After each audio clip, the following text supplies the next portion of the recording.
Hey guys, we have a new documentary streaming on demand at merkelfilms.com. It's called The Sierra Sounds, A Prelude. This is a short documentary that we're releasing on the website for your pleasure. We have Ron Moorhead going back to the Sierra Nevada mountains to revisit the groundbreaking location where he recorded the Sierra Sounds.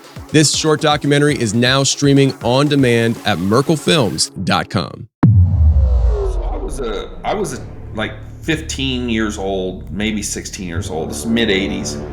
And I had gotten basically conned into training to run this 10K race at our annual Bratwurst Festival. So I was supposed to run in the evening, but as things would go, I procrastinated and horsed around and didn't get around to it, and it's now getting dark. And for the first mile, it's all corn on the right-hand side of the road. All corn. And on the left-hand side is basically soybeans. This is, farmland. And I got what I called my spider senses went off. Like I had this like sixth sense or whatever it was that something was watching me from the woods. And so I stopped and I'm staring at the woods and I don't see anything. I don't hear anything. I'm about to say, okay, I'm going to get running. I got a mile to go. Let's get the hell out of here. Across Flickinger, on the side where the corn is, I see the corn moving. I'm like, oh man, that's a deer, no big deal. And then it stopped moving, and the corn just stopped. So I'm like, okay, I'm going to take off. So when I start running, whatever's in the corn takes off running the same time I do.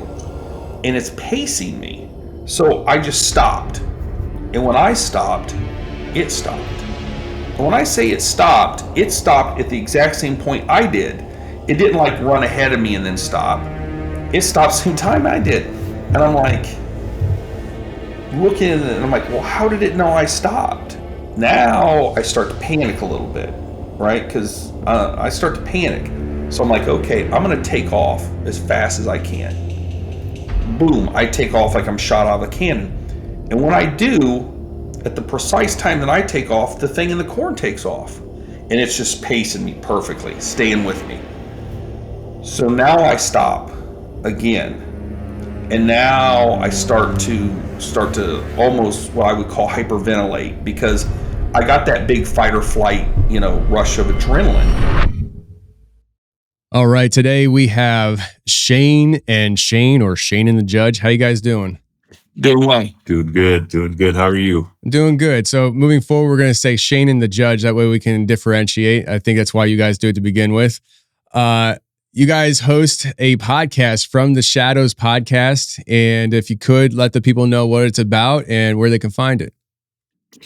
Well, From the Shadows podcast is very similar to the Confessionals. We have on as many real stories. I shouldn't say all the stories aren't real, but eyewitness stories, eyewitness accounts, as much as we can,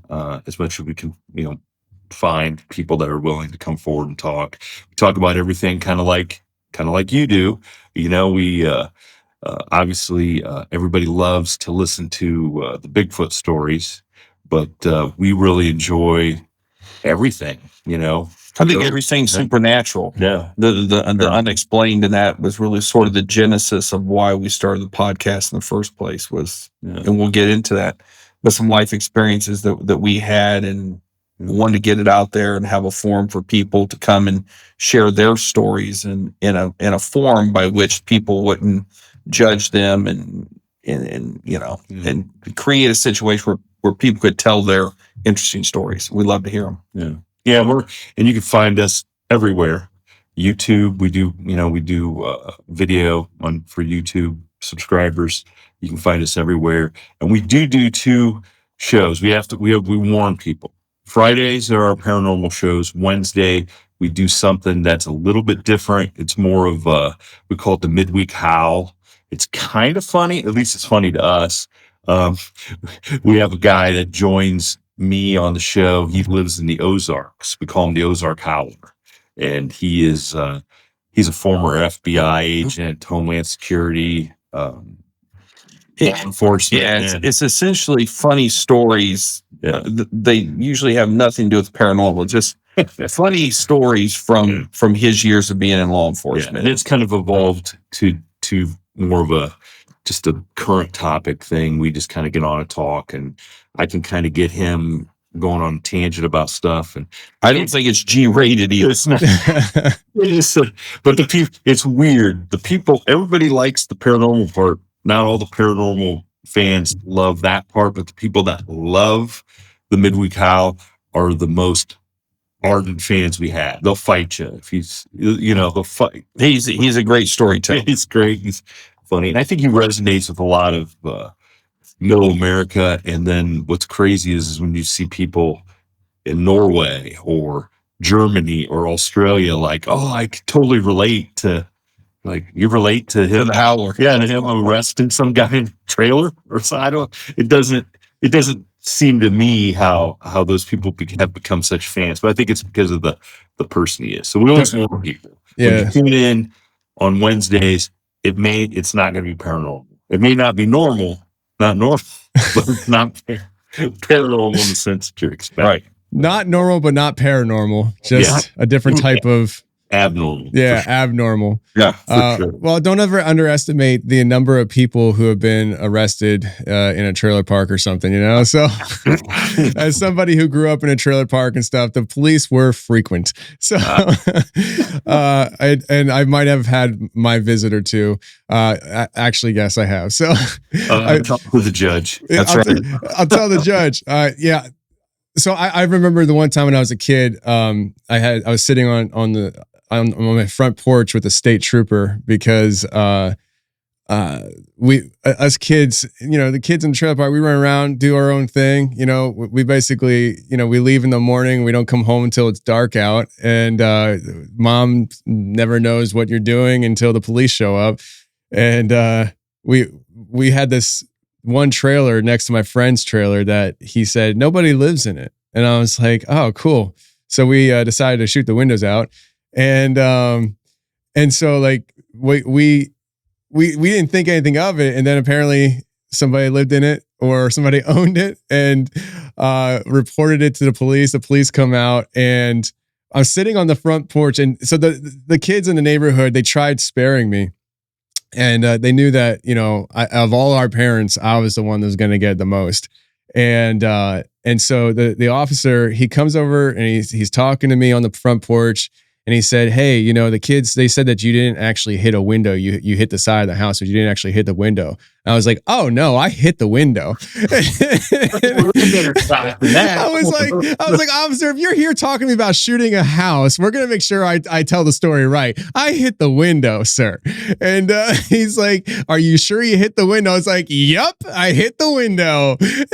And then I got hit later. So, but yeah, so trailer park kids, it is what it is. But I'm not sure if I ever told that story on the show, but when better to tell the story than to the judge. So there's an old saying that is, at least you're honest about your dishonesty. yeah, right. And so, but anyways, enough of my stories. Let's talk about your stories.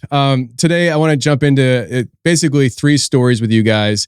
And the first one I want to start off, and we weren't planning on doing this in this order, but you said to me that this was the scariest one. I was like, well, let's just talk about it then. Let's talk about the one that kind of gives you the shivers. Yeah, I mean, scary, I guess, is a matter of perspective, but to me, this was way more scary for me. So I had 2 daughters, and we'd built a new house out in the country, and the house was a couple years old.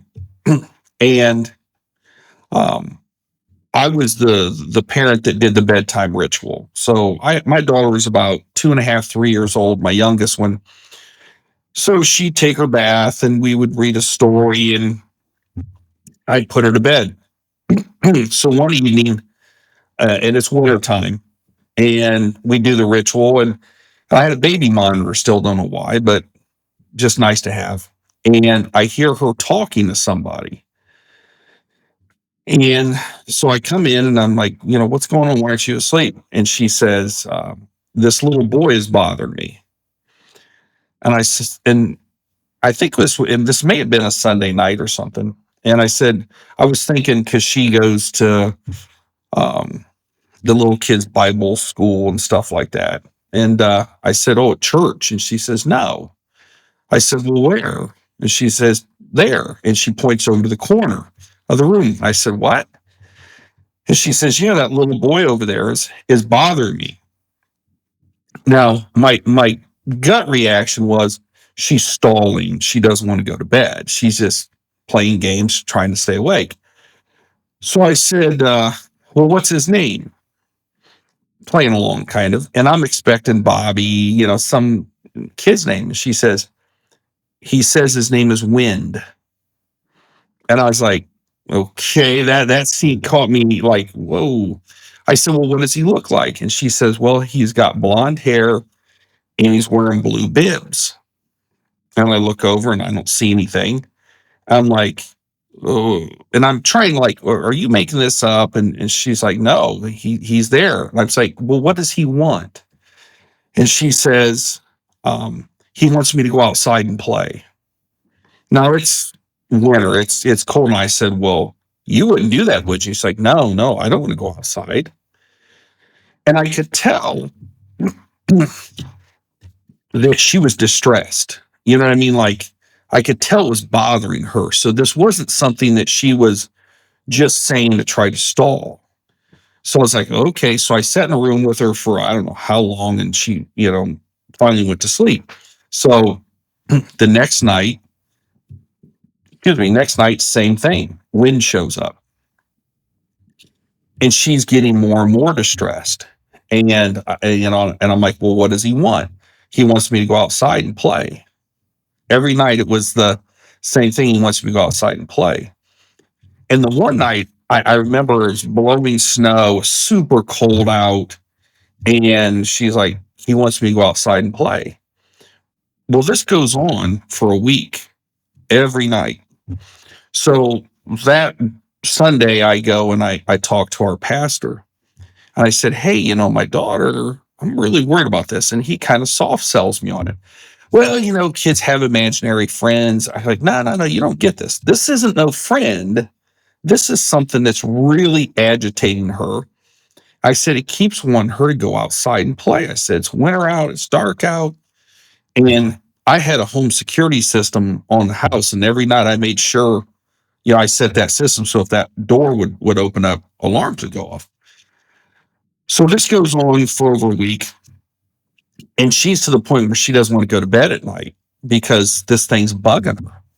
So I start, Googling, I don't even think it was Google back then. I don't even know what it was. But I started doing internet research, trying to find wind. I can't find anything. I can't find anything. So finally I said, hey, look, I told her mother at the time, I said, why don't you take the kids to your folks' house in Findlay, which is about an hour away. I'll stay here, give her a break from the wind, right? So about 10 o'clock, phone call comes in from Findlay, and guess what? Wind showed up in Findlay. So now I'm like, oh gosh, dang. Like, this thing isn't just attached to the house. It's attached to her, and it's following her. So this goes on for 2 weeks, and I'm really, really stressed out because there's nothing I can do. And she's crying at night, and it's every night to get her to bed it's a fight because she's scared of this thing. And I'm like, I just don't know. I went to my pastor. He soft sold me on it. There's nothing I can do. And so, excuse me. So, we got a chair, a prayer chain going on. It's, short of having somebody, a Catholic priest come over to my Catholic, like, I don't know what to do. And even if you did, this thing just follows her. It followed her an hour away. So, and for anybody out there that has kids, the scariest thing for me is when your kid is in a bad way and there's zero you can do about it. It isn't like this some bully at school. I could call the principal or I go beat up the other kid's dad. I mean, there's nothing I can do. And so one night, this had been going on for, I can't tell you how long, but we lived in a 2-story house. And so I come up the stairs, she's in her bedroom, and the way the house was, my bedroom was here, her bathroom was here, and then her bedroom's here. So it's like 3. And as I was about to walk into my bedroom, I still had the baby monitor on, by the way. I see walk behind me out of the corner of my eye and into my daughter's bedroom, a little boy with blonde hair and blue bibs. I saw it walk into her bedroom. And I would like to say that I immediately ran into the room and all that stuff. But the truth is, I just froze. I mean, I just froze, like literally just froze where I was standing. And I think part of it was I was just shocked that I saw it, that I saw this thing. And I hear through the baby monitor this voice in a dialect I can't describe. I can't even describe it. Like, I can't speak Russian or German or Chinese or anything like that, Italian or French. But if I heard somebody speaking in that, I could say, oh, that sounds like, you know what I mean? This was the most bizarre language I've ever heard. And I thought I was hearing wind talking to my daughter. But then when I listened closer, it was my daughter talking in that language. Oh, yeah. Excuse me. So it kind of, when I realized it's my daughter, I kind of like come to, like, what the? And then I hear her say, okay. And then there's this big pause. And she says, okay. In English. So I go in there and I'm like, what's going on? And she says, she goes, Liam's gone. He's not going to bother me anymore. She had no idea she was speaking in some bizarre language. Wow. Okay. And sure enough, wind doesn't come back. So fast forward about 6 months, and I'm with the church group, and we're at a Chinese buffet, and there was a bunch of people together. And so they pushed a bunch of tables together, and I'm sitting at the end with where all the little kids are, just to keep an eye on, make sure they don't screw things up. And all of a sudden, my daughter, like, head just jerks, like, she turns her head, and she says, Wind, what are you doing here? I literally about crapping my pants. I'm like, oh my God, this thing's back. And I said, did you just see Wind? And she says, yeah, but he's not going to bother me. So I'm like, what the heck? Like, this thing is just creeping around, right? So fast forward, I couldn't tell you how long it was, but there was a movie, and I always forget whether it's called The Fifth Kind or The Fourth Kind. Anyways, it's this movie, and set, I think, up in Alaska or whatever, and it's about alien abduction and stuff like that. And so there's a part in the movie where there's a recording of this voice. And I listened to it. I'm like, holy shit, that sounds like the dialect that my daughter was speaking. Now, I'm not saying it is. What I'm saying is it sounded very, very similar. And in the movie, what they were able to discern was that this was either Sumerian or Assyrian. I can't remember. But the point was, it was a dead language that nobody speaks anymore. Now, can I say 100% sure or 90% sure that my daughter was speaking Sumerian to drive off, or Assyrian to drive this thing away? No, I can't.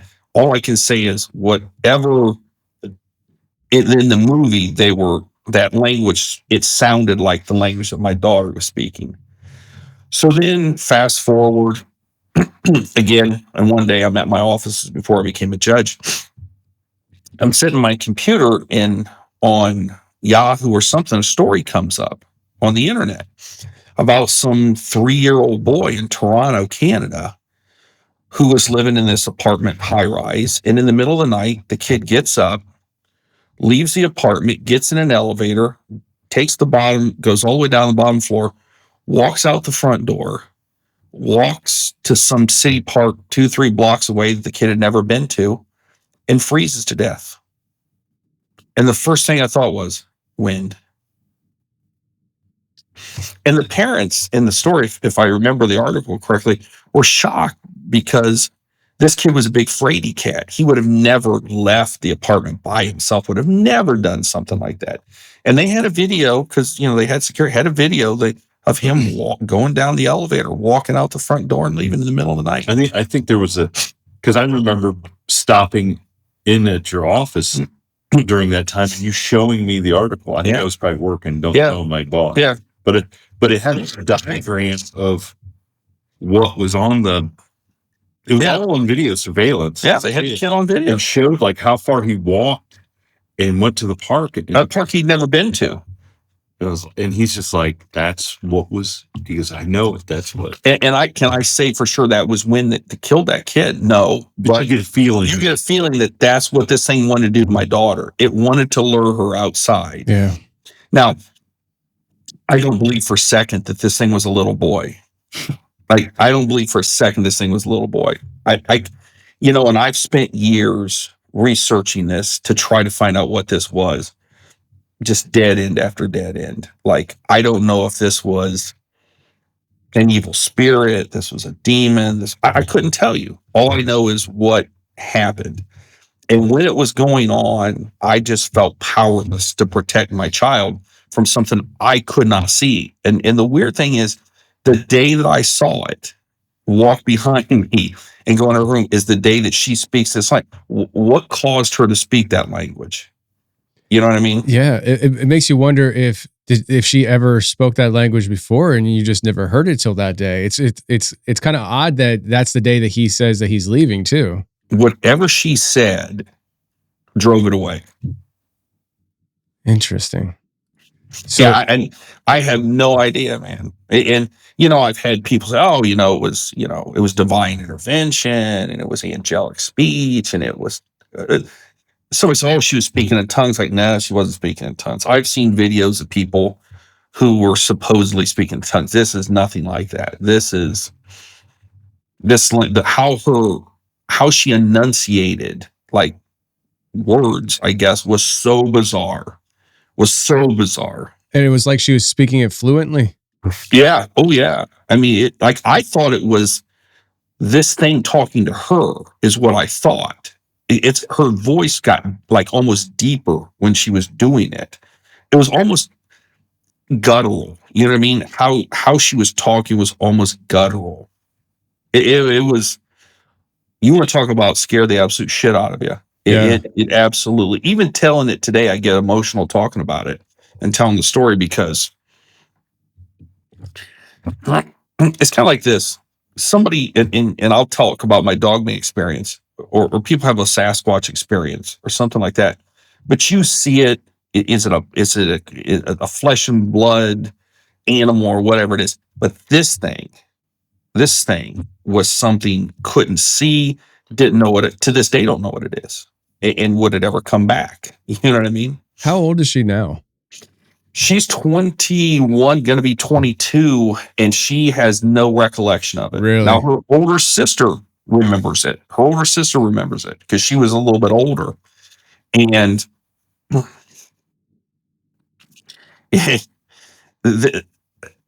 I would love for somebody who knows more about this topic area to reach out to us. And there's been some people that's tried to reach out to us and give us some ideas, but I just don't think whatever explanation people have come up with was it.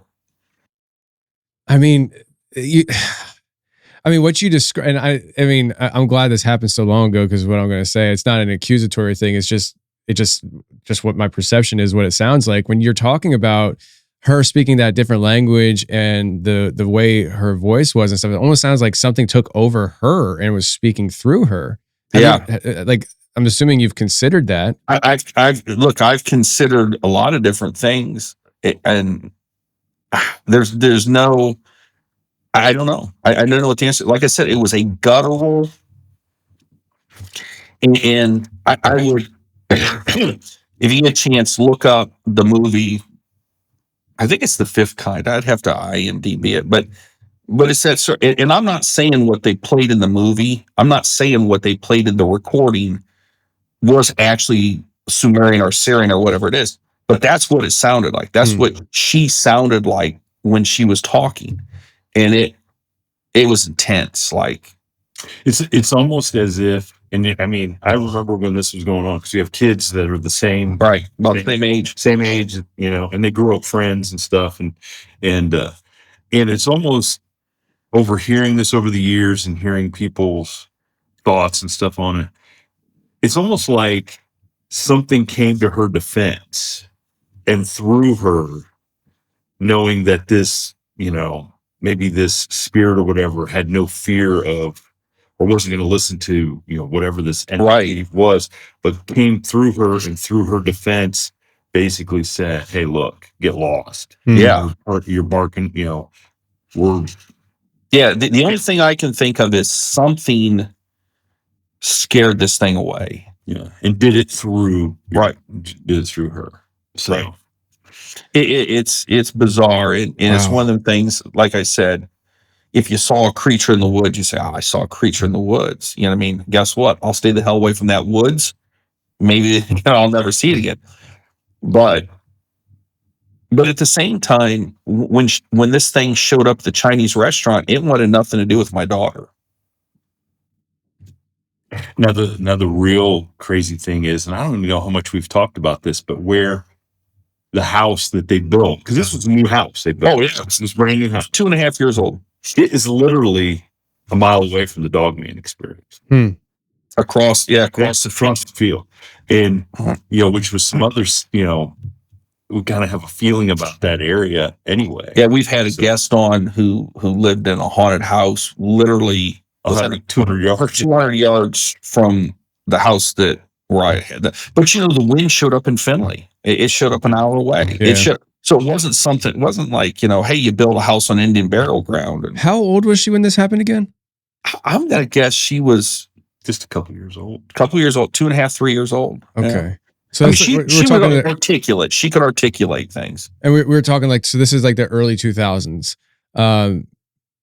Yeah. Yeah. And so it's interesting.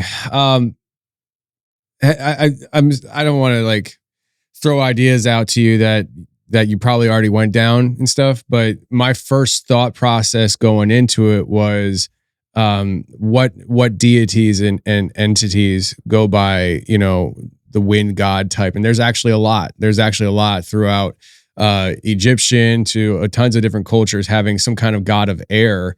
And, you know, when I think around the early 2000s is when we started experiencing a shift. Like, by the way, I don't know how much you guys know, but I'm real woo-woo. So here we go. Enlighten me on this topic. Wait until we get the Dogman. Wait till we get the Dogman. No, I feel like, so I just got to, and this is definitely influencing my train of thought here, but I just got done reading a book called The Return of the Gods by Jonathan Cahn. And he is he's in Jersey, and he's like a Christian rabbi. And he makes a pretty eloquent argument for ancient gods on their way back and returning today. And he specifically focused in on 3 different gods in the book, which are more well-known gods like Baal. But it doesn't mean that these lesser gods aren't doing the same thing either. And it just makes me wonder, because I think the shift really started happening around 9/11 is when that shift started happening. And then in 2012, I was just talking to somebody about this recently. I don't remember the exact situation and what the deity is, but in 2012, when everybody was like, oh, the world's ending, the Mayan calendar, all that stuff, there actually was a shift that happened in 2012 that was ushering in a new era that was very feminine, very dominant. The female dominance was going to be ushered in, and I think you actually start seeing that play out over the last 12 years. But there's been these like shifts happening in the last 20 years, and I think there's ancient gods that have been utilizing these shifts to start coming in. And so the idea of calling yourself wind, there's got to be more to it than just, oh, that's what my parents called me, and I'm just this kid that died on this property, and you built a house on it. You know what I mean? It just seems like there's more to it. I never, I guess very early on, I thought, did I just build a house on an Indian burial ground? But as it played out, I didn't. Yeah, because all this even took place long before you even figured out the Dogman stuff. Yeah, I had the Dogman. My Dogman experience happened when I was a teenager, and I kind of put that in the back of my mind and never really thought more about what that was. I mean, I did at first and stuff, but this was the first time I could actually sit down at a keyboard and try to do research.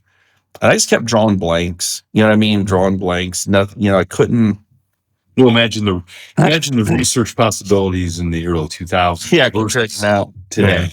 So this would have been roughly about 2004, 2005 is when this would have taken place.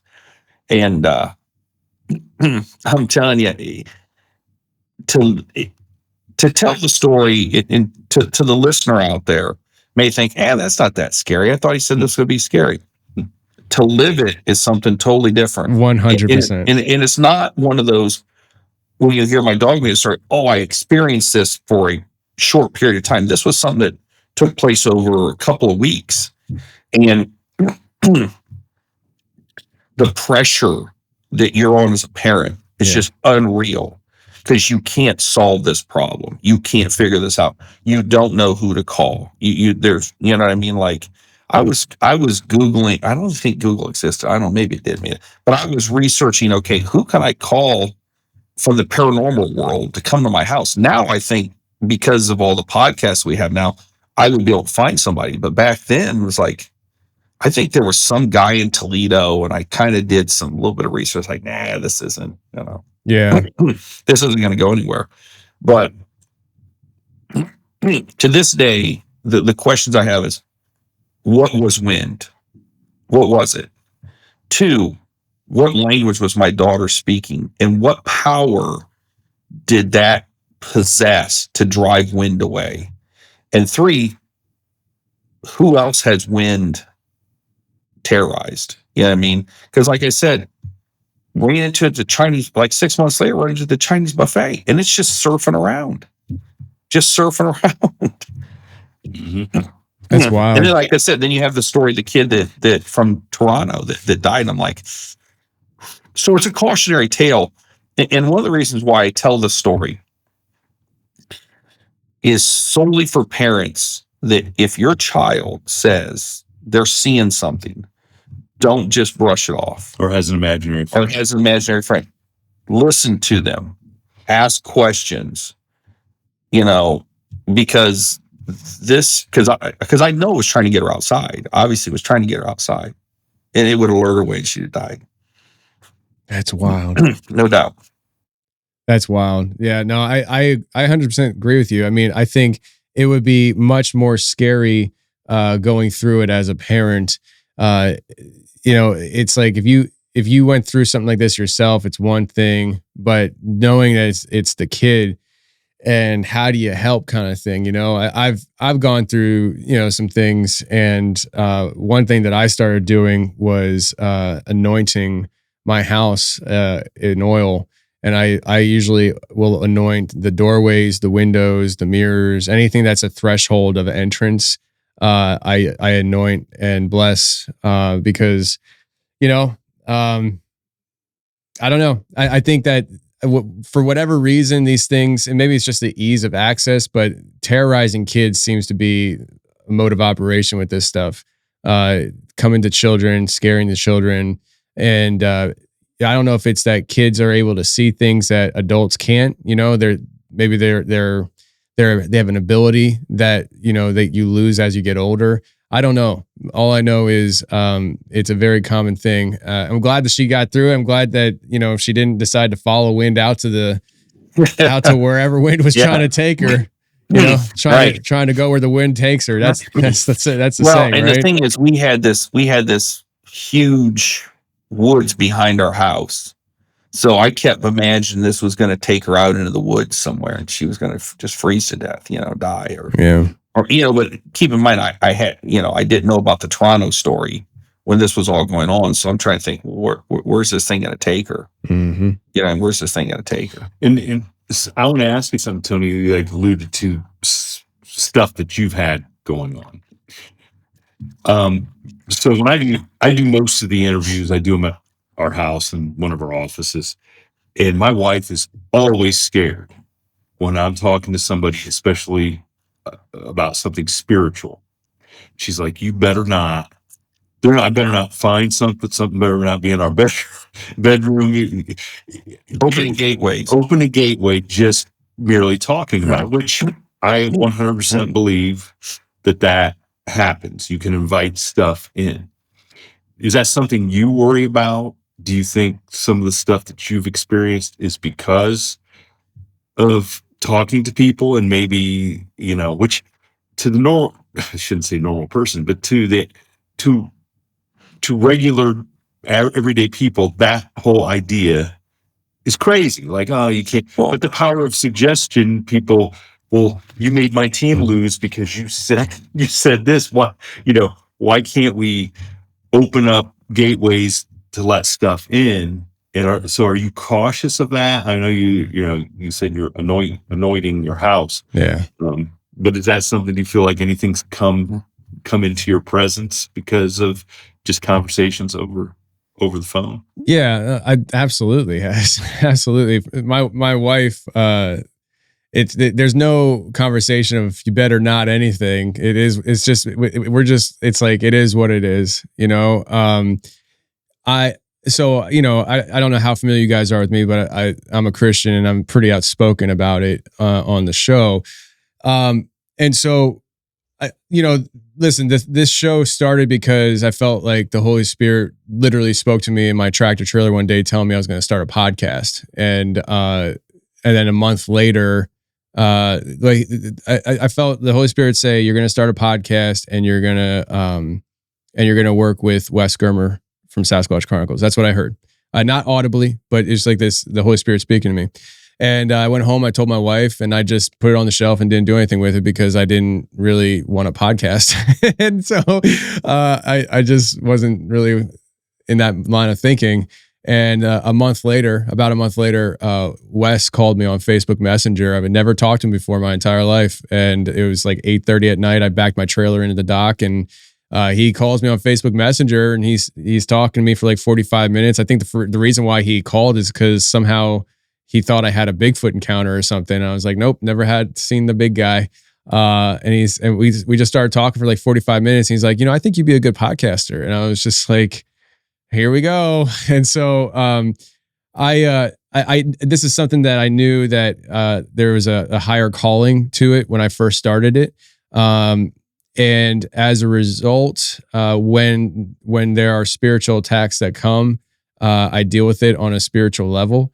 I don't really sit around being like, oh, I wish I didn't talk to this person. You know, I'm scared. Like that's not really the position that I'm in. My thing is, the more I talk about this stuff and the way I am with you right now, the more I shed light on the demonic realm and the realities of these situations, the more attacks I get from three groups.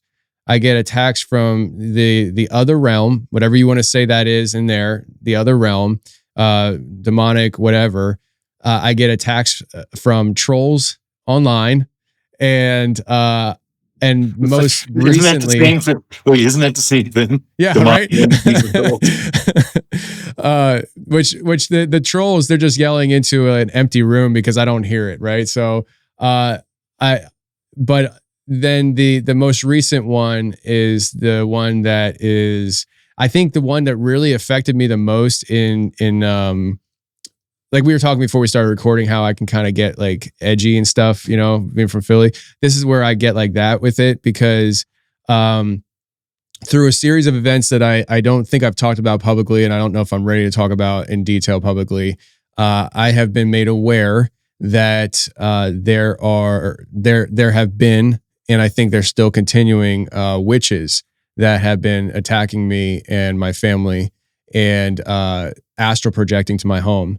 And so when that happened, that is when that's when I got real ticked off, you know, because like I was like, now I just want to find you witches, you know. But you're sure that this is not Stacey Brown? Come on, come on, be nice to Stacey. Come on. I assume you're friendly with Stacey. You know? Okay, good. But yeah, so I mean, like, I don't know if I'm answering your question other than, yeah, I've dealt with this stuff. I've dealt with it over the years, but over the last couple of years, it's been the strongest because like I said, there's just 1 + 1 = 2 in my mind. The more I talk openly about the realities of the spiritual realm and how I see things unfolding, the more attacks I've been getting. And does that make me scared? No. Does it make me want to shut up? No, it actually fuels my fire. And I'm just like, oh, I'm onto something. Okay. All right. Let me double down on this, suckers. And so basically this confirmation to me. But yeah, I mean, that's kind of like where I'm at with it. I just, yeah, I don't know if I answered the question though. Who's supposed to be doing the interviewing here? Come on now. Yeah, listen. That's why we have this guy interviews all the time. You know, the thing that, you know, the thing I think about sometimes is we're so busy as human beings in modern day of going to work, paying our bills, doing all these things. We're so not in tune to the spiritual world like our ancestors would have. You know what I mean? They had time on their hands to look at the stars and contemplate things, and the dark in the forest was a very scary thing. And we today, because of our modern luxuries with heat, electricity, running water, and all the, you know, cars and stuff like that, you know, we don't have to worry about, you know, we're going to travel 20 miles by foot, you know what I mean, and across these, you know, woods and stuff. I think that we are less attuned to to the supernatural, to the spiritual. Yeah. But I'll tell you what, it only takes having an experience like I did with this thing, the wind, to draw you back into understanding that, look, all these things around us are really meaningless. When you get down to it, it's really, you know, there's things out there that we can't describe or we don't know, and those things are potentially attacking you at any time. And thank God it's never came back. The last time she ever saw it was at the Chinese buffet of all places. Now, the ironic thing is that Chinese buffet has been closed down for health code violations. I don't think the wind had anything to do with those. Judge is like, I've seen the documents. Yeah, it's not going to do with it. This was just a health code violation that had nothing to do with the supernatural. We had that lawsuit now on Tuesday this week, so I'll be dealing with that later. But no, okay, so yeah, I mean, that's the wind story. I feel like we could dwell on that more. I guess I want to ask one question here, and then I want to get into Amy Boo's story, and then we'll wrap things up with the Dogman experience. But with the story you just shared, and the one we'll talk about in a little bit here with the Dogman, and your profession, like we mentioned, the judge aspect of things. What kind of you've had to have some kind of pushback? I mean. Yeah. What's your brother? You know, He's the only one. well, you know, my brother is one of these guys. He's also a judge. He's also a judge. He doesn't believe in anything that he can't touch in his hand or see with his own two eyes. You know what I mean? He's just one of those guys. And so he doesn't, unless you have experienced what I've experienced, he can't understand why I want to talk about it. You know what I mean?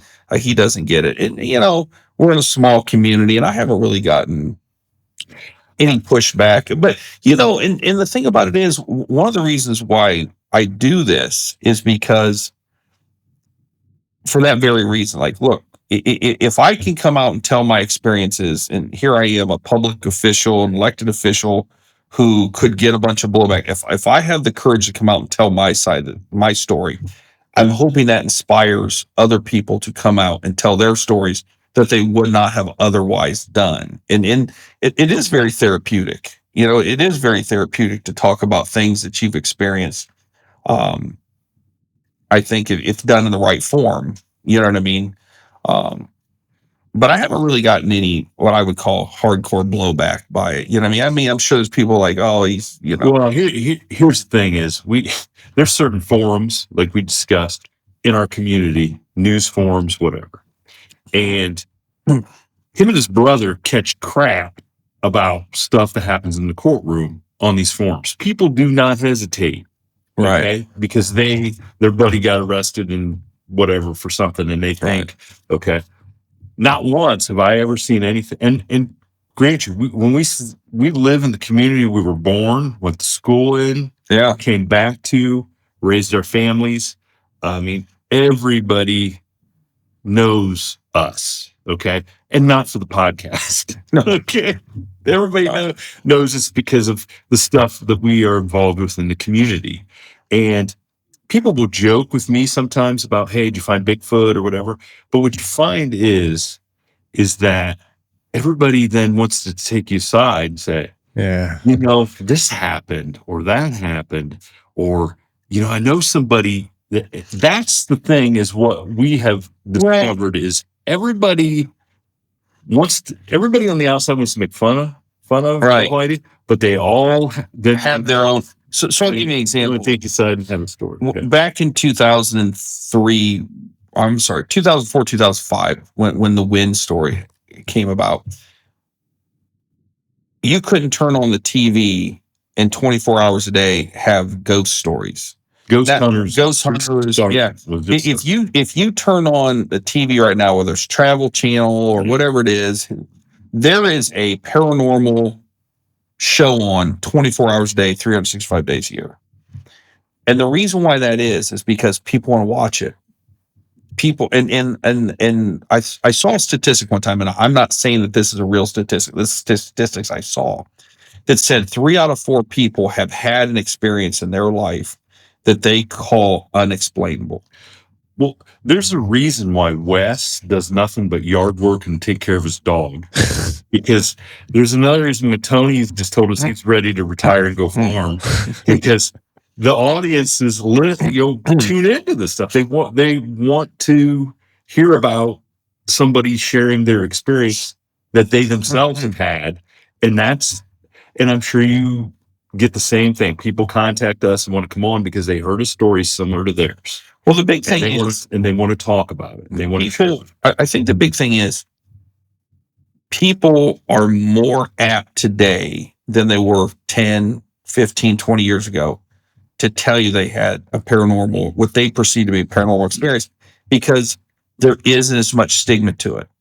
Like when I had my Dogman experience when I was a teenager, oh my gosh, I would have just been lambasted and ridiculed. And because of that, we gave him a whole bunch of crap when we just thought it was like a deer or something running in the field. Because he was. We'll get into that. Yeah, it was very. Yeah, we gave him crap and we just thought it was a deer or a coyote or something. So all right, let's talk about your experience with Amy Boo. You were doing like research or something with her? No, so I became friends with these guys that had a podcast called The Paranormal Road, David Hensley and Randy. Okay. And they had Amy Boo on a regular basis talking about Bigfoot stuff. And so they had come on our show. We had been on their show. And they had this campground that they stayed at outside of Oberlin, Ohio, which is outside. Right on the fringe of the national park. Yeah, and it's outside of Cleveland. Oberlin is southwest of Cleveland. And so one night in this campground, they heard this howl out in the woods that surrounded this campground. And there was 6 or 7 of them heard it or whatever. And David Hensley, who's since been, departed this world, he found a howl on the internet or whatever. I think might have been what they call the Ohio howl. Shared it with the group that had all come out of the trailers in the middle of the night, whatever, and said, "What the heck was that?" Well, he played it for him, and they said, "Well, you recorded that last night?" And he goes, "No, this is like from years ago." So he's like, "I think we have a Bigfoot or something in these woods." And one of the other ladies who stayed there all week long, just didn't go for the weekend, she goes, "Oh yeah." She goes, "I don't even let my dog out anymore." Okay. So they're talking about this, and the lady who ran the park came out and said, "I don't want to hear any more about this. Quit talking about Bigfoot. We don't believe it." Okay. Don't. So we're having this conversation over the course of the winter. The lady who ran the park and her granddaughter have one cross in front of them. And the lady's like, starts following it down this old farmland, and it gets away. So she comes back to these guys. She's like, "Oh my God, I saw it." And so their idea was, and they wanted us to come up, and they wanted Amy Boo to come up, and we were going to do like a live podcast. Live meaning we were going to do it there, talk At the campground, talk to the people. And we were going to go into the woods. Okay. But keep in mind, it was July 2020. Well, it was 1,000,000 degrees. COVID was just, getting started or whatever. And we all go up. First time I ever met Amy Boo. And we do the podcast, do the interviews. It's nighttime, okay, but there's like 15 people. They're going to do this night. No, we're going to go walk into this woods behind the campground that we have never been. I've never been in it. I have no idea what it's about. And quite frankly, because they're not listening, this father-son was leading us into the woods. We didn't even know if they knew their right from their left. and first of all, I'm not a field researcher. And I'll tell you why. No, sorry.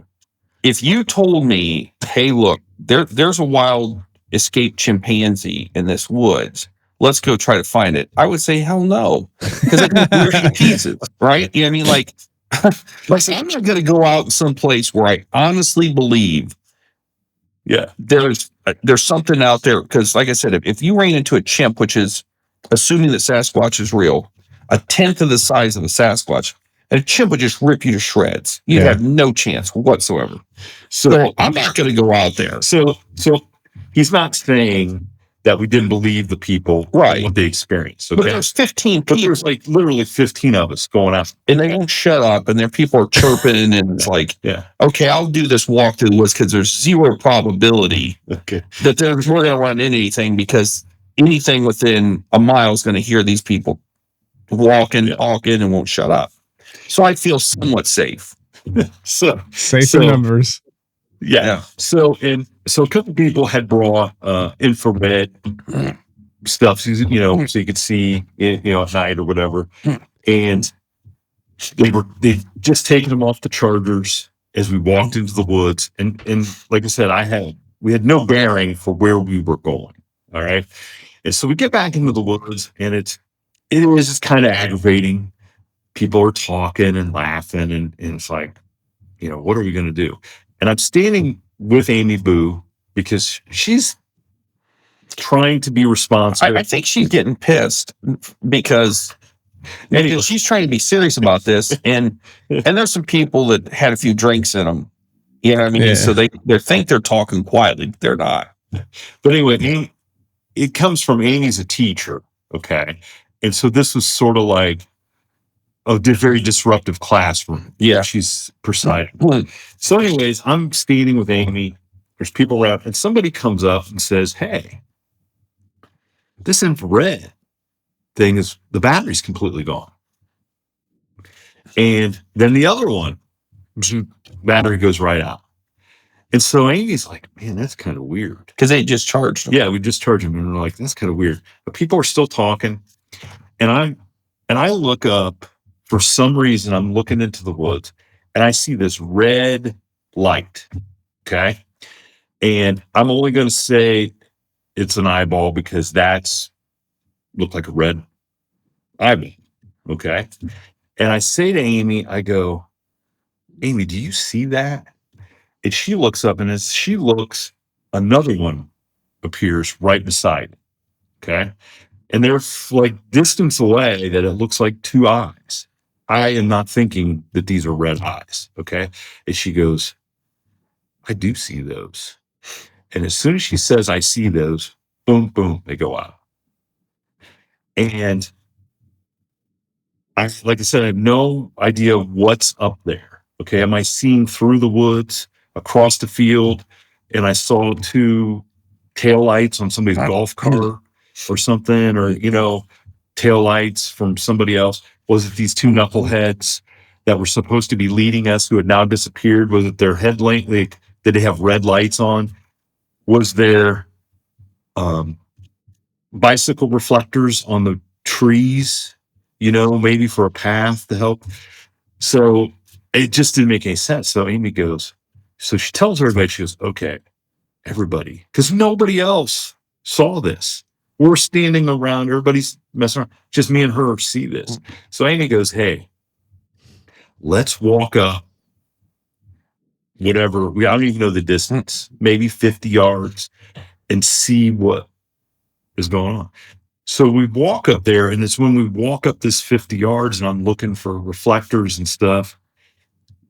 These two guys come back into our view, and I grab them and spin them around.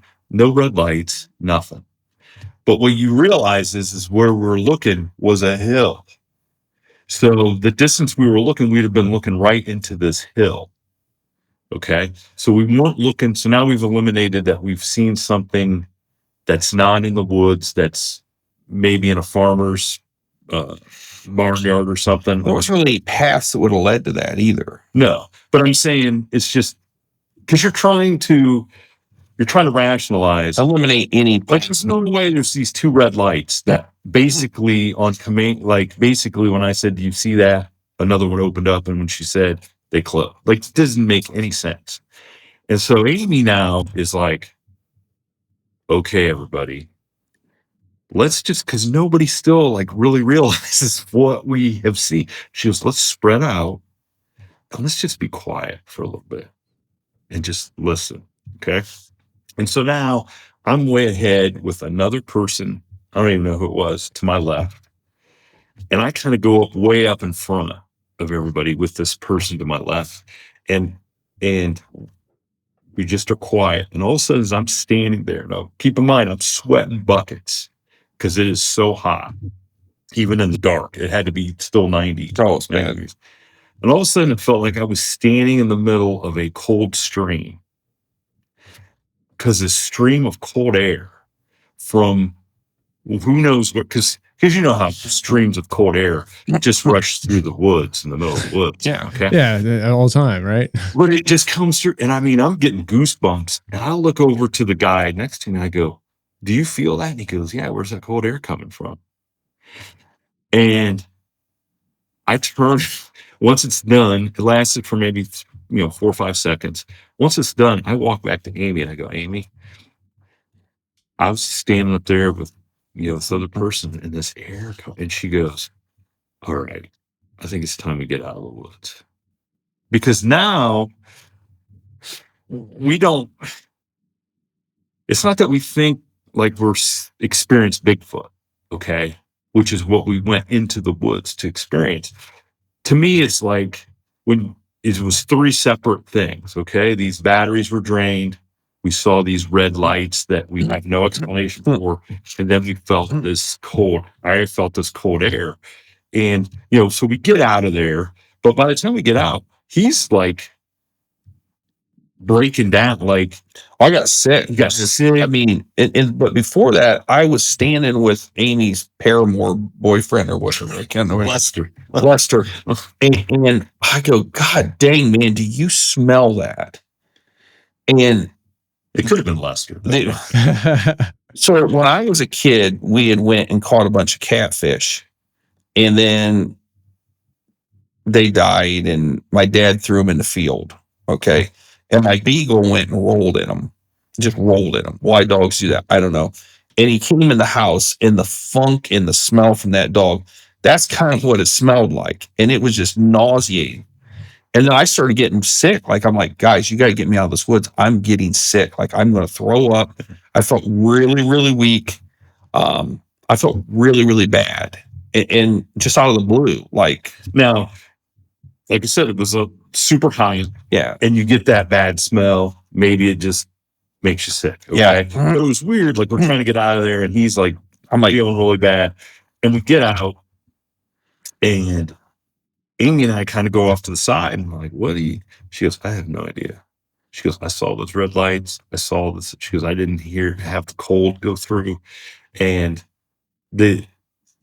so we went on air, like did the next podcast, just talked about it because we had no idea. Like to me, then once you start hearing other people's story, like I think Wes had the first episode on the next week about people seeing red eyes. Okay. And it was like, that was weird to me that was the first time I had heard that. And like I said, I'm still not saying they were a pair of red eyes, but to me, it was like we were standing out there and experienced something paranormal more than we experienced something physical. right. Like that there was a Bigfoot there. Now, were the red eyes part of the physical experience of a Bigfoot? And because you're Mr. Woo, the other part is the paranormal, spiritual part of the physical creature it possesses. Like, I'm going to suck maybe it became physical because it sucked the batteries out, allowed us to see it. And then me feeling the cold wind is it escaping the area. Okay. No clue. But what was very strange then is we could not.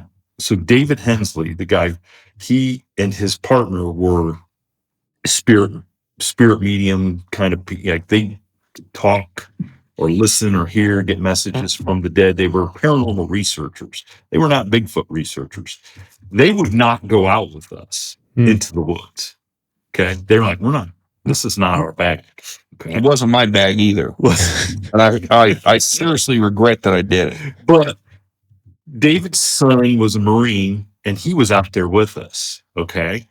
And he kind of later on admitted that he had experienced some of the same stuff that we had, just did not want to say it. Okay. And this is a guy who came on to our show because David's whole family had Hat-Man experiences. He had one, his son in the Marines had one on base while he was sleeping. So this is not a guy who was like adverse to the paranormal. Okay. And he didn't want to tell us. So the next spring or summer, a group of them, including David and Randy, went out and they all saw these red lights out in the woods. And other people from the park then had come forward and said they were like sitting on their back deck and they'd see these red lights out in the woods. So to this day, I can't say it was a Bigfoot experience or anything, even though that's what we were in the woods for. And who's to say that whatever we did experience isn't the cause of the noise they heard? Okay. Yeah. But I mean, it didn't scare me. I was more like, what the heck is going on? This makes no sense. But I do now, it resonates with me now when people have these experiences and they try to, oh, it was a bear running across the field, or it was a helicopter. I saw, when you try to rationalize what you are seeing, rather than just maybe the most obvious explanations, the real explanation. Because I sat there and thought, how on earth would I see a red? There was no Like, light. what? There's no light that would have reflected anything. But that's the first thing in my head is 50 yards away, or however, this reflector was so bright red that I could see it. Like, it didn't, when you look back at it, it didn't make any sense, but I was trying to rationalize it. So, yeah. So, and if Amy had seen the red lights with me, I would probably have been like, I just was seeing stuff. But because she's way more experienced out in the field and very careful with what she reports and says happened, it made me feel better that she saw that and we communicated that at that time. But that's also the reason then I'm like, people ask us to go out all the time. Let's go to this haunted house. Let's go, if you sit on the back porch with us all night, Bigfoot is going to come in the woods. He goes, I believe people when they're telling me stories. I don't need, like, if you said, hey, look, I know where there's a dog man, we just got to go. I'd be like, okay, I'll check out the video. Right. I don't need the justification of seeing some of the stuff with my own eyes, because I don't know how he reconciles with what he saw the night of his dog meeting. I don't know how you reconcile seeing a Bigfoot 20 feet away. It's not supposed to be there. Like, I don't need to go. I've seen ghost stuff happen. I don't need, stuff has happened. I was going to say, when I asked you about stuff coming to you on your, through when you're talking, have you had anything ever happen during a podcast that was unexplained? Yeah, often. Yeah. we did this. We had one, and it was a Halloween episode we did where he actually told the wind story. But I have a good friend who's she's in radio. Lauren Snaps her name. She's the producer for the Hot on the Highway, the morning show with Cody Allen. She's down in Nashville, isn't she? Yeah, if you're country music people. Yeah. And she came on to tell this story about some haunted stuff that happened to her and was happening in her apartment or house. Yeah, she in Nashville. Yeah, she basically had this entity that was in her house called Lucille. It had a name. Yeah. And she had talked to this thing. And she had talked to this thing. And so we're doing the podcast. And it's me, him, and Jason, our producer. And we knew that she had a roommate. She had told us she had a roommate. Well, we're doing this podcast and we hear somebody like whispering. And me and Shane and Jason all look at each other like, and I've wrote on my notebook, do you hear that? And we're like, she's in professional media. Why would she let this person be whispering to her? No, I'm like, and we're kind of getting a little bit irritated because we're like, we're dealing with somebody who's a professional. It isn't like we're interviewing, Joe Blow from Kokomo, whose wife is sitting there whispering in his ear, tell him about this. And we wrote it down like, can you hear that? Well, as it turned out, so afterwards, she was at that time the host of a big syndicated show called Pop Crush. So she was going to have us do some stuff for her Halloween show. So we never stopped the recording, and we put it up on Patreon, us like going, Lauren, who are you talking to? And she's like, there's nobody here. What are you talking about? We're like, we heard somebody talking to you. And she's like, no, now she's getting freaked out. So we go ahead, finish our interview or whatever. Yeah. And I get in my car to drive. Now we're kind of freaked out because we're like, we were doing this in the basement of the Golden Age Center. Yeah. And I get in my car and she texts me. Here she had been in her desk where she does her radio stuff. And when she got away from her desk and went to walk in her living room, all the chairs in the living room or in the dining room had been pulled away from the table. Eesh. And you could see them drug. And she sent me a Like something while we were doing the podcast moved all the chairs. and then we never said anything about it. And people then after the pod episode came out said, we heard. Did you hear this? Did you guys check? I never went back because I didn't want to hear. I knew I heard it the first time. I didn't want to hear it again. I didn't need, it's the same thing. I heard it the first time. I don't need to go back and get scared again or worse, spooked. So I had a time where this is years ago. I had a guy on the show. He's talking about I think he had a roommate that he was talking about and how like this demonic thing moved into the house when his roommate moved in. And just as he reached the point of the story where he lays eyes on this demonic entity, it's in the hallway and it's standing there and he's ready to start describing what he looked at. The whole thing went, the whole system went down. And this is back in the day, I was probably using Skype and I was on a phone call with him through Skype. Everything just shut off. And so I call him back and he answers. And just as he answers, you hear something whispering on the audio that at first, and to this day, some people say it still says this, but it sounded to me like it said, "Get Tony." And I heard this whisper and I was like, I mark it down. And back then, I didn't even have memberships. I had Patreon, and the only thing I had was patrons could watch me do interviews that were going to be aired in the future live. And so there were people watching live and they saw it and heard it too. And so that happened. And I spent a long time going over that audio and listening it over and over again, trying to get what it was saying. And I kind of settled on it's saying "Get Tory," but maybe that's just my. that you. I mean, now, listen. You didn't have immediately T-shirts up on the for listeners that said "Get Tony." No. I'm actually pretty poor at capitalizing on unique situations like that. So, but yeah, I mean, I had another time where this guy was talking about this knocker that was knocking 3 times. And, just as he said something about it knocking, you hear this knocking, on his end. 'Cause I record everything, on separate tracks. So I was on his audio file.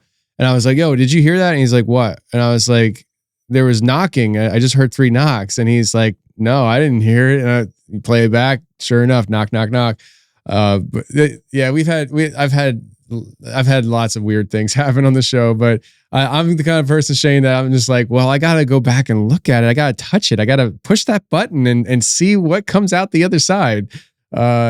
Which is why I'm a little psycho with running around the woods at night hunting monsters. So, but speaking of monsters, let's get into the Dogman encounter. The whole genesis of the From the Shadows podcast is an incident that occurred back in the mid '80s. Which, by the way, we didn't get a phone call from Wes saying you should start a podcast. No, we did not. It wasn't heaven sent. It was him going on Shannon's show, and then he says, "We're going to start a podcast." I hadn't even listened to a podcast, and he goes, "We'll start a podcast. We love talking about this stuff. It'd be interesting to hear other people." We didn't know anything. Not that we know anything now. No, yeah. So I was like 15 years old, maybe 16 years old. This is mid '80s, and I had gotten basically conned into training to run this 10K race that our annual Bratwurst Festival. And the guy who conned me into it was a former military guy. And so he was very regimented with this training program that I was going to run. And so anyways, so it was early August because the race was the 3rd weekend in August. Okay. So It's middle, early first week of August, somewhere in there. And I was supposed to run 5 miles that day. Well, we had a lot of really hot days, and he's like, well, I'll give you your choice. You can get up and run early morning, like 6 a.m., which I'm a terrible morning person, or you can run in the evening. I'm like, I'm going with the evening. I'm going to run in the evening. So I was supposed to run in the evening, but as things would go, I procrastinated and horsed around and didn't get around to it. And it's now getting dark. I don't care. I grew up 4 or 5 miles out in the country off of State Route 4, which is, it's only a 2-lane, but very, very heavily traveled, especially back then. A lot of lake traffic. If you're going from Columbus, Ohio, up to Lake Erie to world famous Cedar Point and things like that, you're going to drive right by my house. So I thought, oh man, I got to go out and run that 5 miles. So I left my house and there's a little side road called Temple Road. And Temple Road, if you took it down to the next state route, 19 was 2.5 miles. So I'm like, oh, this, I'm just going to run down Temple Road to 19. I'll turn around and come back. Easy peasy. Now there's no headphones back then. No, iPods and stuff like that. So nobody uses iPods anymore. Yeah. Nobody even knows what that is. Walkman was a big thing. This actually predated Walkmans, I think. We were poor, so I couldn't afford one even if I wanted to, right?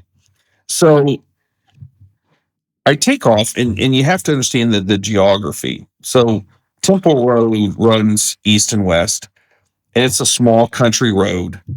And so I had to head south about, what was it, 150 yards maybe? Couple hundred yards. Turn right onto Temple Road. And for the first mile, it's all corn on the right-hand side of the road. All corn. And on the left-hand side is basically soybeans. This is, farmland. You get to the mile mark is Flickinger Road. It's crossroad. Go up another mile, there's Eaton Road, and then you hit State Route 19, you turn around, you come back. So I take off, and it's getting dark. And by the time I get to State Route 19 and I'm headed back, it is dark. It's dark. And I'm a country boy, and I play hide and seek at night in barns and stuff. I'm not scared of the dark, right? So when I get back to where Flickinger Road is, so you got Flickinger, but before you get to Flickinger on the way back, which would now be on my left-hand side, the side where the corn is, there's a woods. They've since built houses in there, and they kind of cleaned it out. But at the time, it was a woods. And I got what I called my spider senses went off. Like I had this like sixth sense or whatever it was that something was watching me from the woods. And so I stopped. And I'm staring at the woods, and I don't see anything. I don't hear anything. I'm about to say, okay, I'm going to get running. I got a mile to go. Let's get the hell out of here. Across Flickinger on the side where the corn is, I see the corn moving. And about 4 rows in, maybe. But whatever's in the corn is doing like circles. Like I can tell it's like doing circles. At least I think that's what it's doing, right? Now the corn is about head high, but I see it moving. I'm like, what the heck is that? My first thought was deer, because we're deer country. We have tons of deer. My daughter just hit one with her car a couple weeks ago. So I'm like, oh man, that's a deer, no big deal. And then it stopped moving, and the corn just stopped. So I'm like, okay, I'm going to take off. So when I start running, whatever's in the corn takes off running the same time I do. And it's pacing me. Like it's pacing me. Now I can't see what it is because it's 3 or 4 rows in. But it's pacing me. It's staying the same pace as me. So I just stopped. And when I stopped, it stopped. And when I say it stopped at the exact same point I did. It didn't like run ahead of me and then stop. It stopped the same time I did. And I'm like, looking, and I'm like, well, how did it know I stopped? You know what I mean? Like, So then you start saying, well, okay, that's not a deer, because deer are very skittish. They would just take off. It's not a dog, because this was big. I mean, it was big. Like, the corn was really moving. Like, whatever was in there was big. So I'm thinking, well, could it be a person? But what's the odds some person is out on this solitary country road at night? And I don't know if any of your listeners have ever been inside a cornfield or not, but try running in a cornfield. It's not easy, and they'll cut the crap out of you. And it would be almost impossible for somebody to run in a cornfield the same pace that I'm running on asphalt. Okay. And at that time, we didn't have a big coyote population in the area we do now, but even still, it was too big. Like, you could see the corn was really moving, and like a dog would not have made the corn move like that. So I'm like, now I start to panic a little bit, right? Because I start to panic. So I'm like, okay, I'm going to take off as fast as I can. Boom, I take off like I'm shot out of a cannon. And when I do, at the precise time that I take off, the thing in the corn takes off. And it paces me, and I'm running fast. I'm gunning it. And it's just pacing me perfectly, staying with me. So now I stop again. And now I start to almost what I would call hyperventilate, because I got that big fight or flight, rush of adrenaline, and I burn it off. And now I'm breathing hard, like, oh shit, like, oh gosh, like, okay. And it stopped. And like I said, and when it stops, the corn is perfectly still. It isn't like it's rustling around in there. You know what I mean? When it stops moving, the corn just perfectly still. And so now I'm like, okay, this is what scares me now.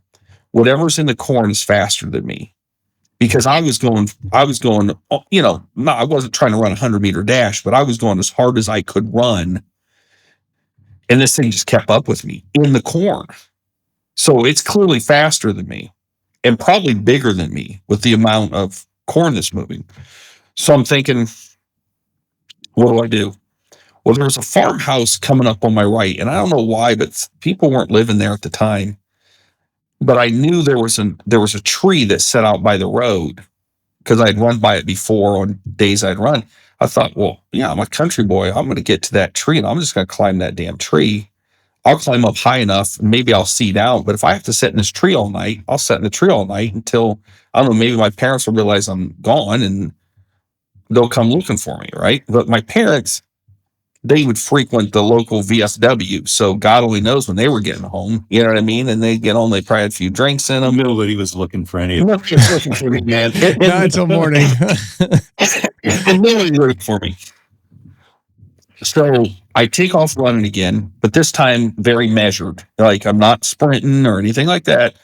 And when I take off, the thing in the corn takes off. And it paces me all the way to the farmhouse. Except when I get there, someone had recently dehorned the tree. So they cut all the branches off that was low. There's no way I can climb this. There's no way. And I'm like, God, dang it. So I stop, it stops.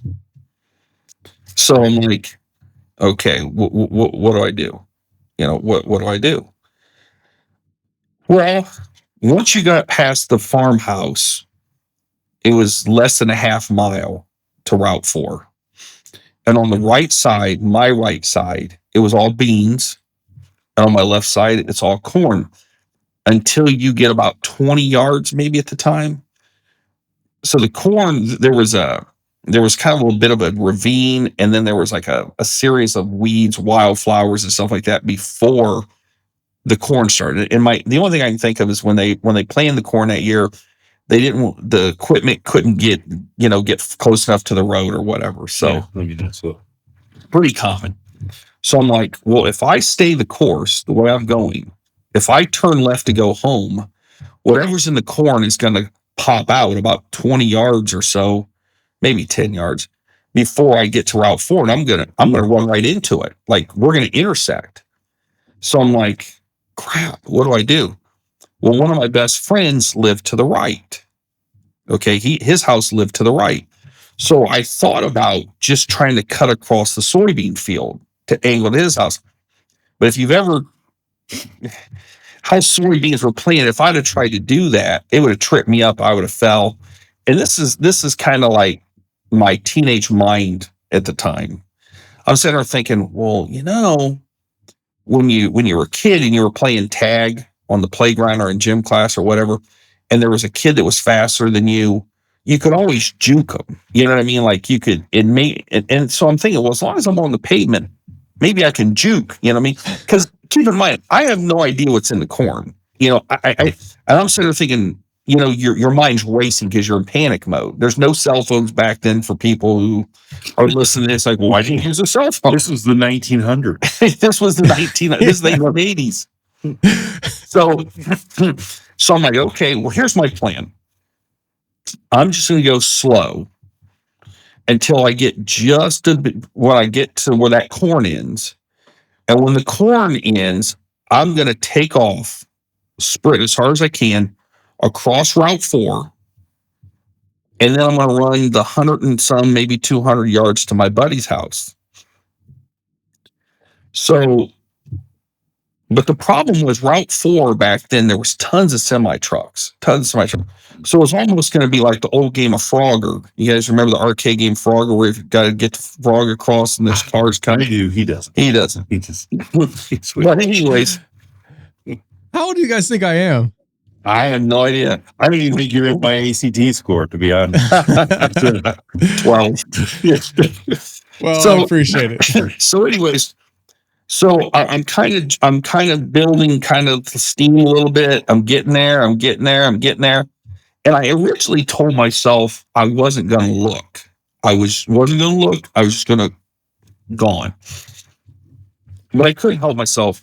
So as I get to where the corn, and like I said, this thing's running with me the whole time. Like it's pacing me the whole time. I'm like, and I scooted as far over as I could on the road, on Temple Road, like to be as far away from as possible. On the 1.5. On the 1.5 road. I mean, it's barely a road. But Yeah.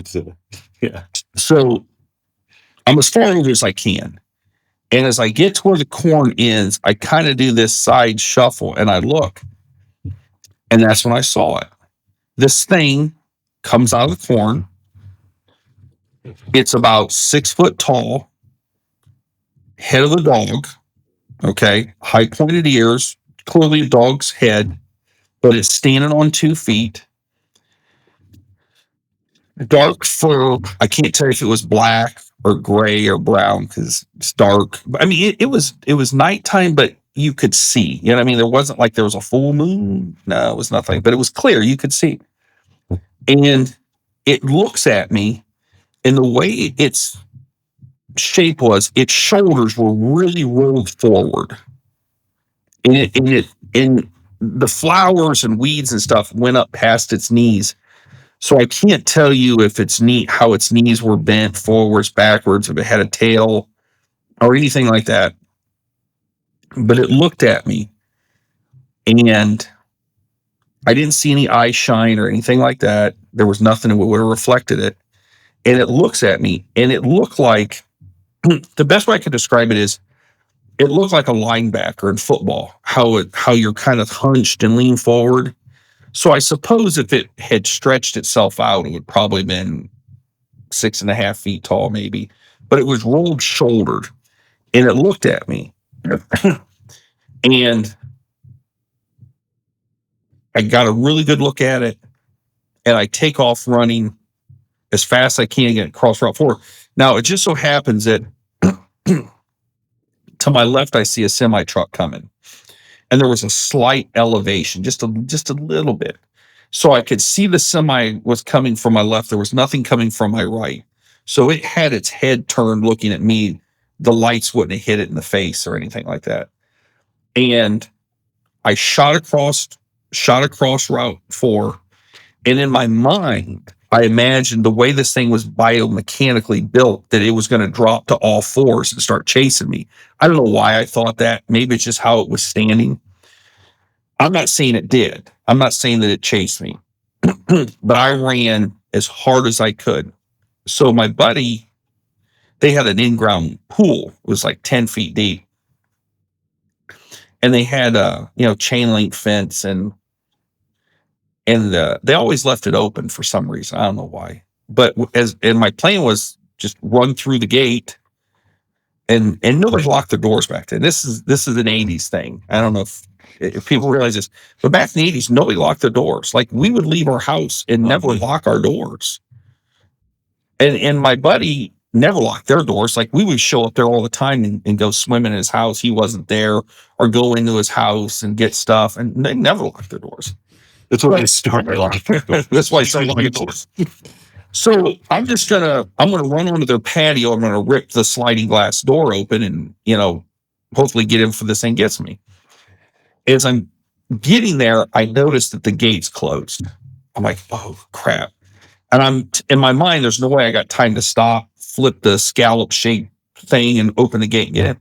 So I'm like, I'm just gonna Fallsbury flop this thing, right? So I'm running, I get to the gate, I jump, put my hand down, slash myself going over the fence. And when I land on 2 feet, and I don't know why I did this, but when I landed on 2 feet, my first instinct, just dive in the pool. So I dive head first into the pool, and I'm blowing my air out, and I feel myself going, because the pool that I jumped in where the shallow end would have been, and I feel my chest sliding down the deep end. And I get to the bottom, I'm blowing my air out, I pinch my nose, and I look up, fully expecting to see this thing sitting on the side of the pool, like waiting for me to, come up. And I'm down there, what seemed like an eternity, I'm sure was just a couple seconds. You know what I mean? And I swim to the top. It's not there. And by the way, swimming in shoes is really, really tough. It actually is. So I get out of the pool, and they had a sliding glass door, and the curtains were pulled. And I ripped that door open as hard as I can. And at the time, this is back in the days when satellites first came out, satellite dishes. They were expensive. We couldn't even know. They're like this. They're like the size of a house. Like, they were enormous. It's like the movie Contact. You could only contact something from another in the universe or galaxy. And so my buddy had figured out of the hundreds and hundreds of channels they got, that they got the Playboy channel. So when I ripped open the curtains, he's sitting there, his parents weren't home, and he's laying on his couch watching this Playboy channel. And I scream, and he screams, because he thinks that it's his parents came home and caught him watching the Playboy channel. So I slam the door lock, and I'm like, turn all the lights out, turn all the lights out, turn the lights out. He has no idea what's going on, right? He has no idea. And all I can say is, there's something after me. There's something after me. So he turned the lights out, and I'm looking out the windows, and he's got all kinds of trees and different things. I mean, things that could be their garage was detached. It was off. And I'm looking outside, and I don't see anything, don't see anything, don't see anything.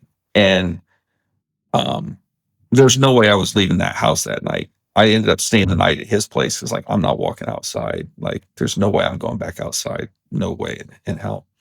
So I didn't tell him what I saw. All I said was there was something. I tell him the story that there's something in the corn, something was pacing me, something's chasing me.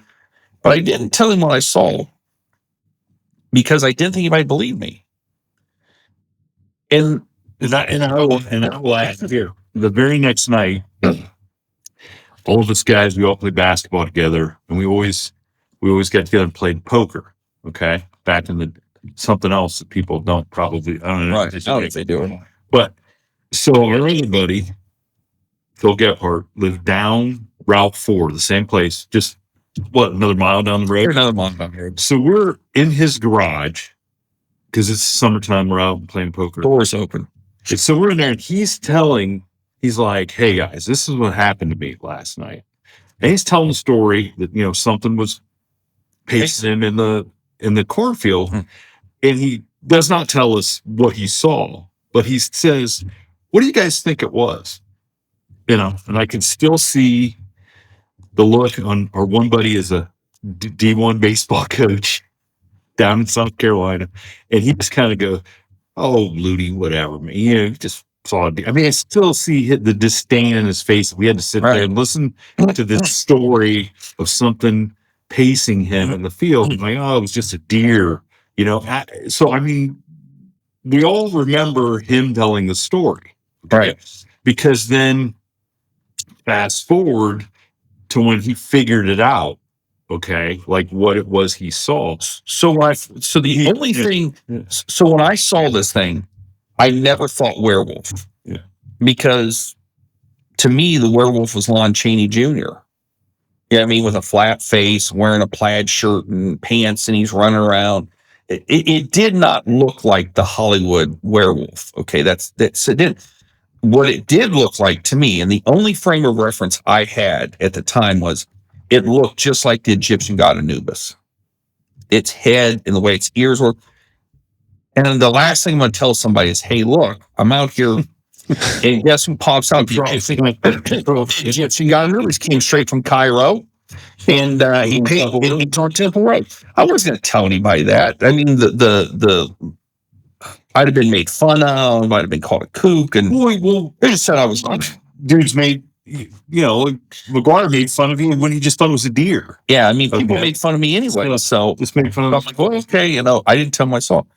So years went by, and I'm sitting there thinking, and I always wondered what I saw. And keep in mind, there was no podcast, there was no internet, there was no TV shows. The only monsters that we even knew about was like Bigfoot, the Loch Ness Monster.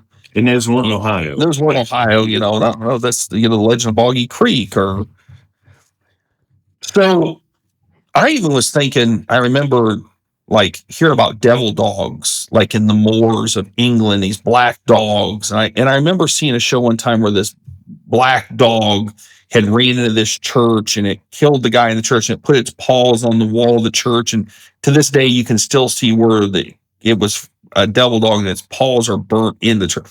But I'm sitting there thinking, but that's not what I saw. You know what I mean? Like, I didn't see a dog. Whatever this thing was, it was on 2 feet. It was on 2 feet and it was standing, and it had arms. It was these long arms, and it didn't have arms like a dog. Like, you know, it had arms like a person, it looked like. And so lo and behold, I hear about this thing called the Beast of Bray Road, which my experience predates Bray Road, by the way.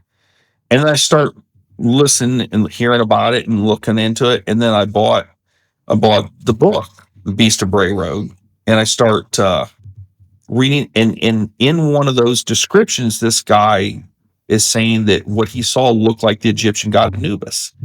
And I said, that's what I saw. He and I saw the same thing.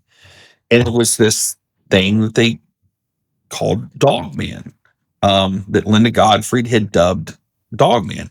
I'm like, that's what I saw. That's it. That's exactly what I saw.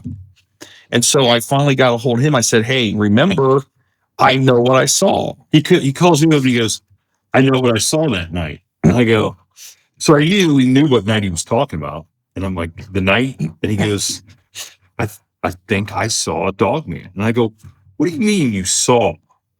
And he goes, well, what I didn't tell you guys is what I saw step out of the corn. And I immediately go, and so you let us the next night sit out in our buddy's garage? Where this thing was a monster.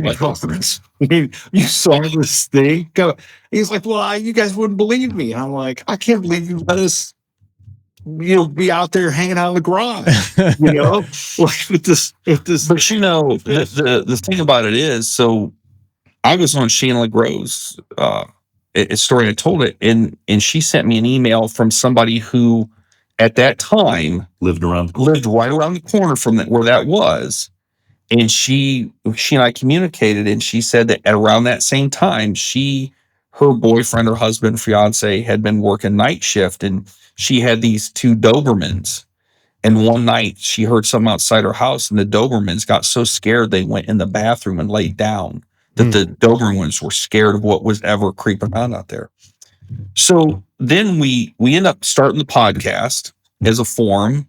And we've had people come forward who had Dogman experiences and had never told anybody. But the interesting one was we had Linda Gottfried on, and she totally blew my mind because she said that she had been studying Dogman for all these years, and then one day she overlapped Dogman sightings with Indian burial grounds, and what she found out was the sites line up perfectly. She put them on a grid. So then that led me to do some research, and I found out on Flickinger Road, where I first saw the corn moving, and I got that spider sense that something was watching me. About 200 yards away is an Indian burial ground. Wow. And then the lady, well, we assume it was a lady because she said boyfriend. Yeah. It was a different time. And that Yeah.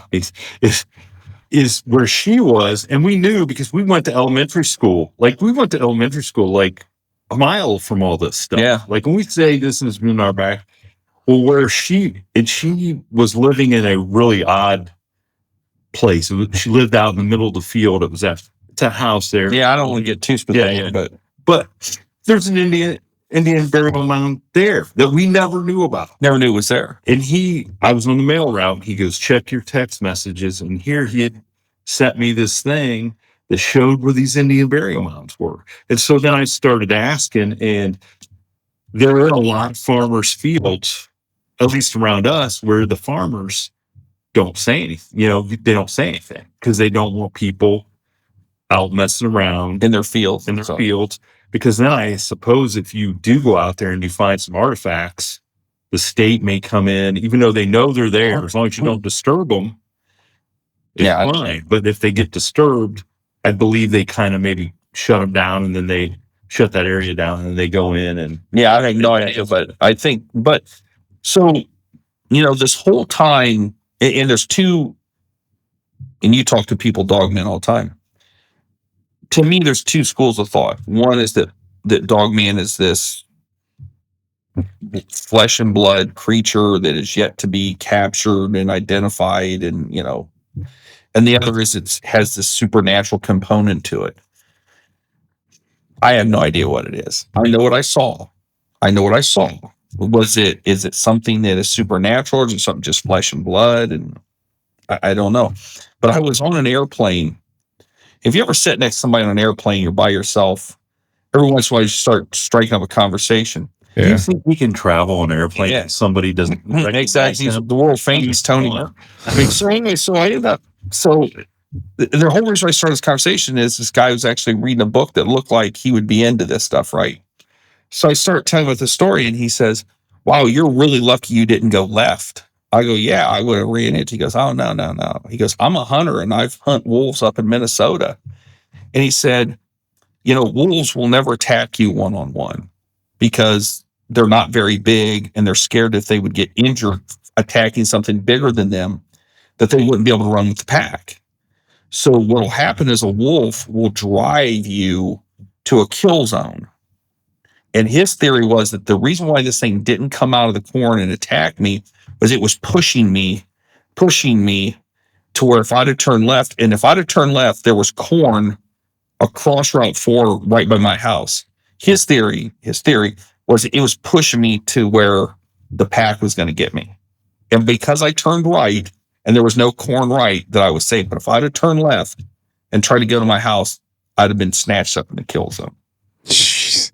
Well, I've heard that these things do travel together in packs. I've also heard. I mean, I don't know if I've ever had somebody on the show that had a story where it was like a pack kind of thing, but I've heard about it. And so, if that's the case, that'd be terrifying. Like, to come across not just one, but several. Are you kidding me? Well, I wouldn't be here to tell the story. That's the no. I've been gone. Your parents would be still looking for you underneath the table at the VA. They're like, where did you go? They're like, I don't worry about that.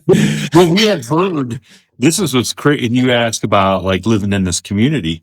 We've heard at least 3 different stories that took place. In fact, I just had one 3-4 weeks ago. Somebody was doing work on our garage, and the guy listens to our show, knew everything. He was working with Steve, and he's related a story to me from a girl that we know. We've never heard the story, but she was on the bus back in the day when this is, and saw something. Her and another girl saw something run across the bus into the field.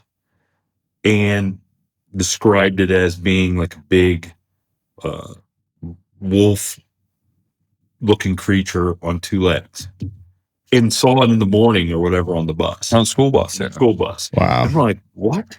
But then we heard about farmers north of us having lives, and it was something that you came to find out that nobody, like, you didn't go to the sheriff's department and report. Like, who did you Who report? did you report to? Nobody Like, believed it. yeah. But then once his story got out, then people started coming. I mean, you're talking in the mid '80s. Yeah, people have had experiences about the same time I did when I saw this thing, are now coming forward saying, yes, I remember back during that time in the mid '80s, we saw these things or experienced these things, and which leads me to believe that whatever these were, either one, they're connected to the Indian burial ground, or two, these were just a pack of transient dogmen were pushing through the area and just happened to be seen, cause some carnage, and then moved on. Because nobody has came forward to say, oh yeah, in the year 2000, nothing recent. No, never heard anything. And this is in Ohio? Yeah. You mentioned Toledo earlier. How far from Toledo? I don't know if you guys are public or where you're actually at or not. We were like an hour north of Columbus. So Okay. Toledo was about an hour and a half to the northwest of us. Is that so? If I remember correctly, that's definitely the like flat area of Ohio, right? Flat. Yeah, It's flat. okay. Wow. And the thing about it is, in Linda Gottfried's book, then there's an account in Mansfield, which is 25 miles from us. Mansfield is about 20 miles to the east of us. It's where the Shawshank Redemption was filmed and stuff. It's where the prison is. So it's a town just off of 71. And this will harken back to your roots. There was a trailer park where multiple people saw these two bipedal dog-like creatures digging in the trash dumpster, like back-to-back nights. And it was underneath street light, and where the trash dumpster was, and multiple people saw these bipedal wolf-like, dog-like things digging, like dumpster diving, and then they would run off on two legs. Huh. And that's 25 miles from us. And nothing recent, huh? We've heard of nothing recent, huh? Interesting. Which is good. For us. Yeah. Well, I mean, I guess it's good if that's what you don't want to. Like, if you said there was something recent, I'd be like, man, you guys got an extra room or something. Like, Tony. The thing is, I live right next to a cornfield. Every other year, it goes from corn to beans. Crop rotation, Sure. and so I have a hot tub I sit out in at night, and I will never sit with my back towards the cornfield. Well, No way. to be honest, the scariest thing would be for whatever's looking at you in the hot tub. Yeah. Okay. But yeah, to this day, I'm very edgy about at night and what's lurking around the corner, and Yeah. and the thing about it is what it's been said in movies and things like that. If what I saw is real, what else is real? Yeah. I'm not just worried about what I saw. What else is real? That's it's funny you say that, because I had Adam Davies. Are you guys familiar with Adam Davies? Yeah. So he was here in studio a couple weeks ago, and actually tomorrow, at the time of this recording, that episode's airing.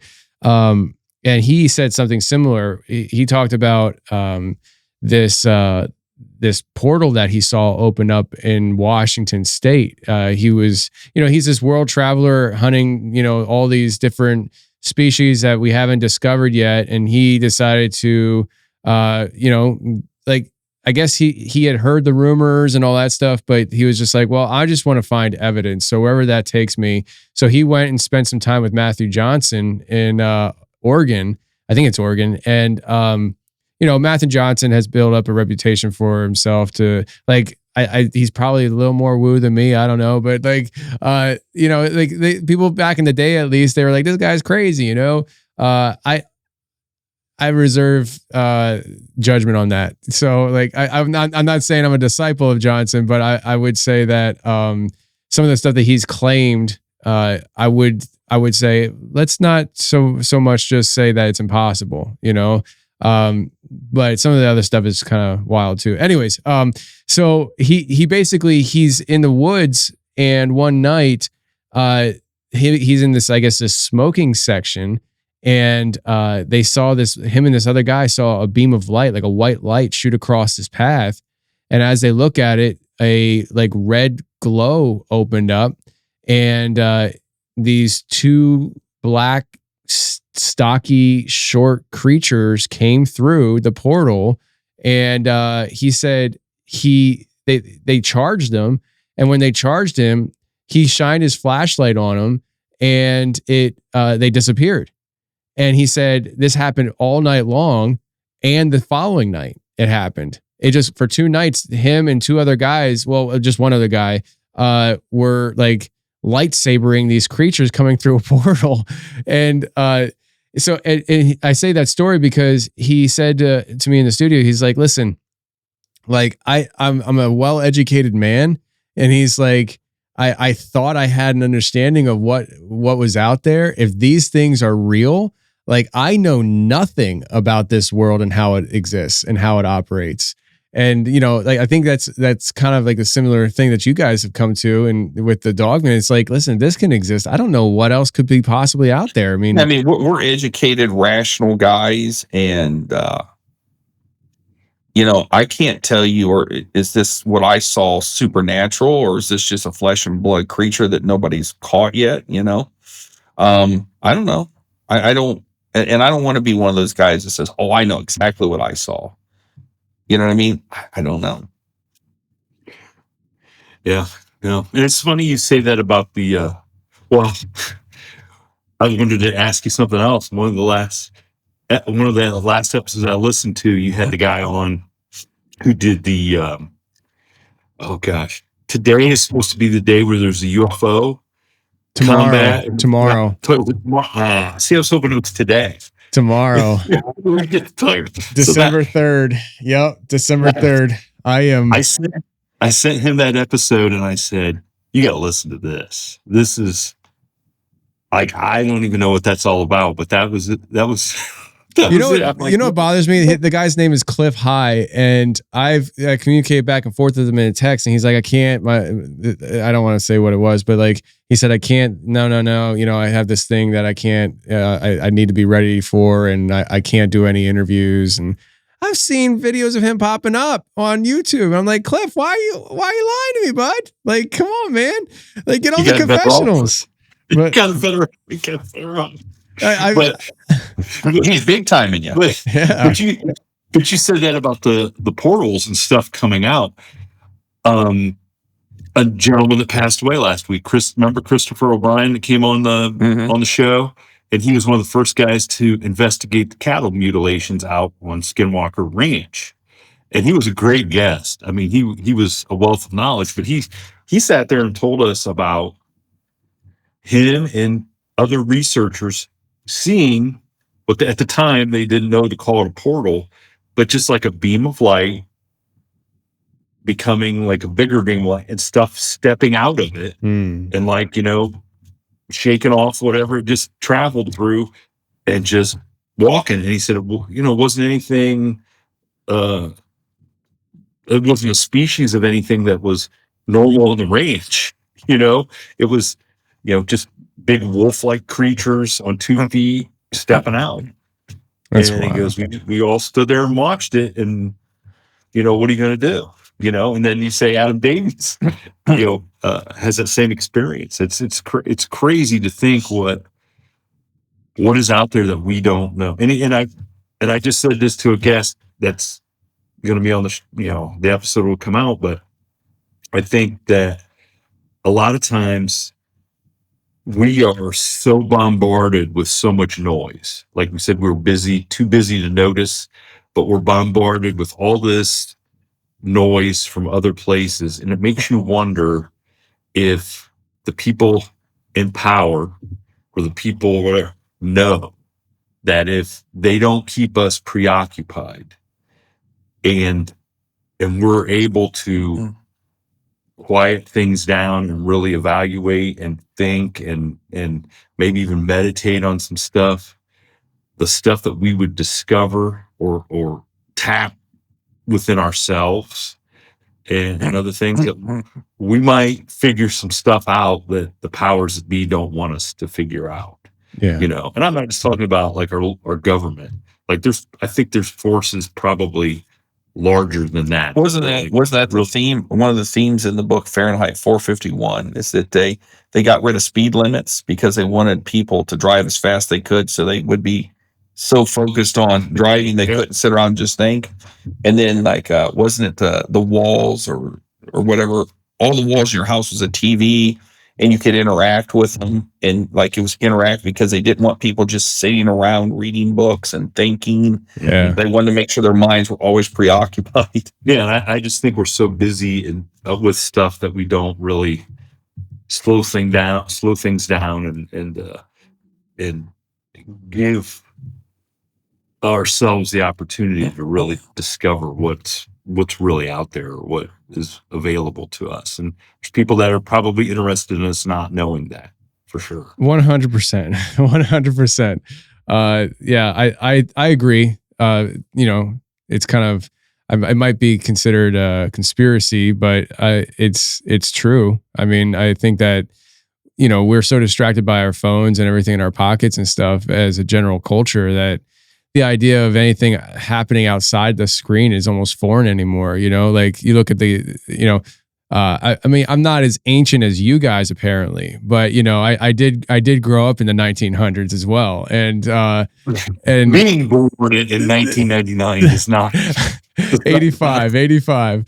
But like, I mean, the kids growing up today, you know, I mean, the idea of a cell phone is like almost like it's a utility, you know. It's like it's always there, you know. It's like it's not like, hey, this is really cool, you know. It's like, well, why would it? They don't know a time before that. So I think there's a whole culture and society and generation that is just operating with reality in the screen in the palm of their hands, and this kind of stuff is almost foreign. We do have a lot of young kids though listening to the show, which I'm happy with, because I always thought that, you know, the younger generation wouldn't want to hear from me, but they do. They listen. And I actually, last year, I think it was, I interviewed this 17-year-old kid. And when I didn't know how old he was until I logged on with him. And I looked at him like, you look young, dude. How old are you? And he's like 17. I was like, we need to talk to your parents before I talk to you. And he's like, oh, my mom's a member. She told me to email you. I was like, oh, perfect. But yeah, anyways, fellas, listen, I appreciated having you guys on and chatting here with you. Before you get out of here, let them know again about the podcast, where they can get it. Yeah, you can find the From the Shadows podcast everywhere. YouTube, all the regular podcast channels, Spotify, Apple, whatever. You can, if you want to find out more, you can go to FromTheShadowsPodcast.com. Takes us to all of our social media. You can contact us if you want to get a hold of us, ask the judge questions. Hey, I would love if anybody has some ideas about wind and what I experience. Shoot us an email. And yeah. And if you've got a story and Tony doesn't want to talk to you, you're more than welcome to come talk to the little people. Come talk to us. He doesn't have time. Plenty of podcasts. We appreciate you having us on. We love to talk to, Wes has really been a good friend to us and good friend to the show. And that's how we got connected. I kind of love the community. Everybody's really pretty cool. And I think most everybody's heart's in it for the right reasons. I mean, it's I think all of us are on a journey of discovery, and we want to know. We want to know. And yeah, there are the trolls out there, but haters are gonna hate. Haters are gonna hate. Sometimes I feel alone when I'm looking at myself, cause I look down the road full of bottles, broken nails. So I just try to go, swerving off the road. I used to do it for the road roses, adulation, so they notice. Used to say they weren't my focus, lying jonesing for the Joneses things. I know that everything that's going on can start to overwhelm. Like the war on terror is just a war within ourselves. Are you woke or are you awake? Genuine or are you fake? I'm feeling like I'm sent by UPS with all the tape. These boxes are all made by delusions that we chase, but I'm just staying based. Snakes are slithering, they keep it snake. She coming with the cake, but how it's baked is important, but so is what you bring. Cause being real ain't acting like a king. I feel I'm spinning round and about to crash. Chaos all around me, feeling trapped. All this pressure mounts, I wanna crack. Like I'm going round in circles. Like I'm going round in circles. Like I'm going round, like I'm going round. Like I'm going round in circles. Like I'm going round. It's hard for me to bother. Look at leashes on the collars of these people. Follow monsters like a magua in the water, then they multiply. It's easy to get bitter. I'd rather dulcify, I'd rather justify anything but selling me. Leave me alone with the mic like a spelling bee. Smoking guns in your face, but you disagree. I ain't have to change your mind, I'm just hoping that you'll listen. I'm just hoping that a little bit of what I'm saying will make you take a second and see that everything ain't adding up. I know it's hard, I know it's hard. I feel I'm spinning round and about to crash. Chaos all around me, feeling trapped. All this pressure, my